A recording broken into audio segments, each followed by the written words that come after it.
Doutor Márcio, que exames nós lançamos mão no consultório de urologia para a investigação da disfunção erétil? Arnoldo, o que é importante, como em qualquer outro paciente, é se fazer uma boa avaliação clínica, né?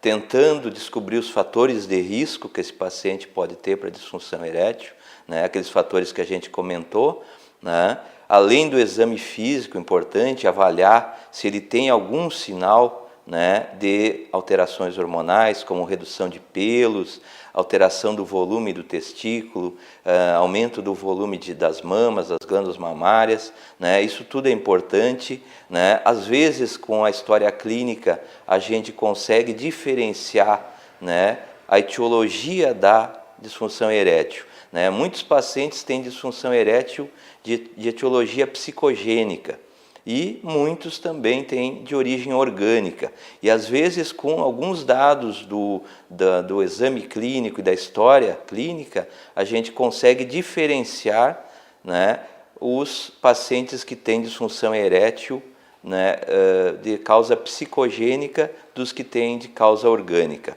Mas o mais importante, além da história clínica, fazer um exame físico bem feito e da parte de exames laboratoriais, normalmente a gente faz uma avaliação metabólica, os níveis de glicose, níveis de triglicerídeos e colesterol que tem influência, né?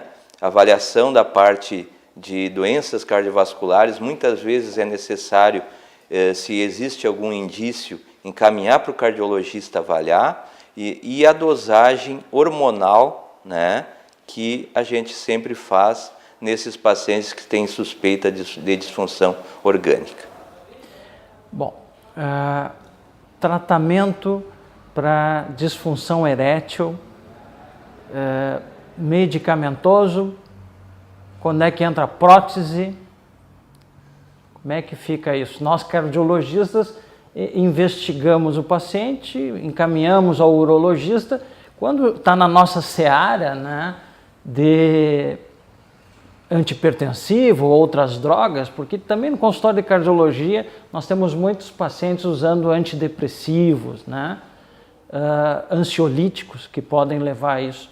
Mas quando a coisa vai mais para o lado orgânico, tu usa medicamentos para esses pacientes, o popular azulzinho, que os pacientes perguntam, doutor, posso tomar um azulzinho? Quando é que você coloca uma prótese peniana? Normalmente a gente adota 3 linhas de tratamento. Geralmente a gente inicia com uma linha, né, de medicação oral, né, que é normalmente o azulzinho e alguns outros medicamentos, né? Lógico que se avalia antes se esse paciente pode usar esses medicamentos, não é simplesmente a gente prescrevê-los, né? A gente tem que ver que o paciente pode ter contraindicações para o uso desses medicamentos, né? Então é necessário se avaliar isso antes, né?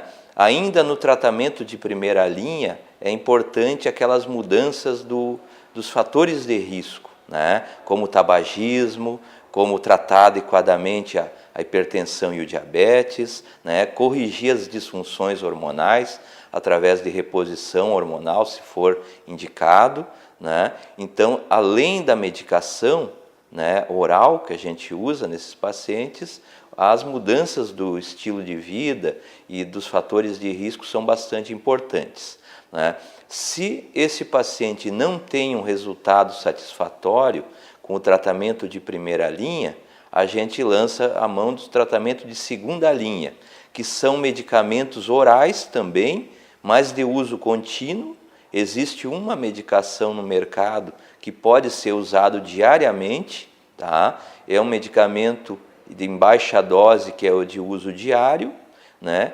Ou medicamentos injetáveis, em que o paciente é ensinado a aplicar medicação diretamente no corpo cavernoso do pênis, né? São medicamentos vasoativos, vasodilatadores, né, que acarretam a dilatação, né, das artérias penianas, né, por injeção direta dentro do corpo cavernoso.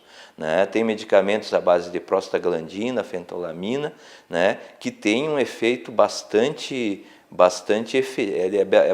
efetivo, né, quando bem indicado. Né? A gente lança a mão frequentemente em pacientes pós-cirurgia radical da próstata, né? Pacientes que fizeram cirurgia radical de próstata, principalmente naqueles primeiros meses, né, em que a ereção ainda está bastante deficiente. Né? Aí, chegando na sua pergunta em relação à prótese peniana, a prótese peniana é um excelente tratamento, mas é o tratamento de terceira linha, tá? Quando o paciente não responde a nada de medicamentos, né, que foram citados anteriormente. Né? Quando não responde a medicamento oral, quando não responde a medicação injetável, tem pacientes que às vezes não têm uma possibilidade de uso de medicação injetável, pacientes anticoagulados, né, que têm risco de fazer hematoma, pacientes que não têm uma boa destreza do ponto de vista manual para conseguir aplicar aquela injeção. Né? Então, esses pacientes, às vezes, a gente lança a mão da prótese, mesmo antes de indicar a medicação injetável. A prótese peniana consiste de um implante de alguns tubos de silicone, né? São 2 tubos de silicone que se implanta dentro do corpo cavernoso do pênis através de uma cirurgia, né? E esses cilindros, eles mantêm uma rigidez do pênis suficiente para se ter uma ereção, uma relação bastante satisfatória. E ele é malhável e pode ser dobrado, pode ser girado. Né? Às vezes a preocupação do paciente é de que a prótese não fique visível sobre a roupa, mas a prótese ela é malhável, então permite que ela seja girada e dobrada, com isso fica bem confortável e não fica visível através da roupa do paciente.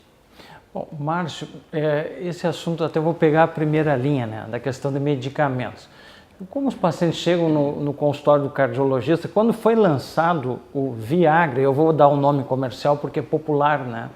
Lá por 1996, eu fui chamado numa televisão aqui de Santa Maria, eu e um outro urologista, colega teu, porque tinham havido 6 mortes pelo uso desse medicamento, juntamente com nitratos, porque os dois causam hipotensão, têm um efeito terrível.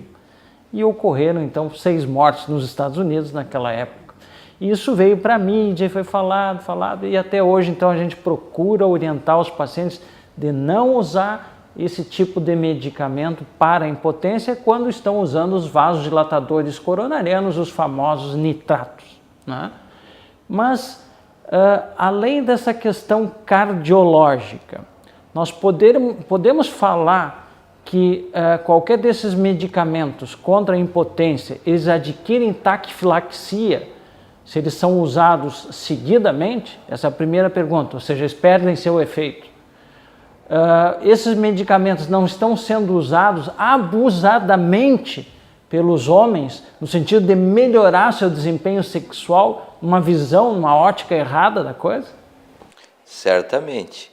Né? Tem estudos mostrando que essas medicações elas não causam taquifilaxia. Né? Então elas podem ser usadas a longo prazo, que elas não causam dependência e não perdem o efeito. Tá? Então, a princípio, elas não têm esse problema.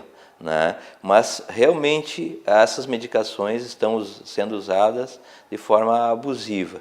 Né? Tem muitos homens que não teriam nenhuma necessidade de usar, né?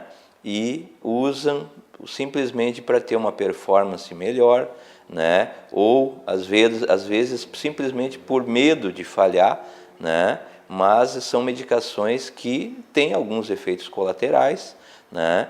Que podem até atrapalhar em vez de ajudar. Então, esse tipo de medicamento ele é indicado, né, em pacientes que realmente têm disfunção erétil, né, e idealmente eles devem ser indicados por um médico. Né? O paciente não deve simplesmente ele achar que precisa tomar e sem uma avaliação mais adequada, né, sem a orientação de como se toma, né? Porque muitas vezes o paciente chega dizendo que já tomou o remédio e não funcionou, mas ele usou de forma errada, né? A medicação não foi observado o período que ele demora para fazer o efeito, não foi observado que às vezes logo após a alimentação ele não funciona adequadamente, né? E que também tem esses medicamentos que podem ter efeitos colaterais relacionados ao uso do medicamento.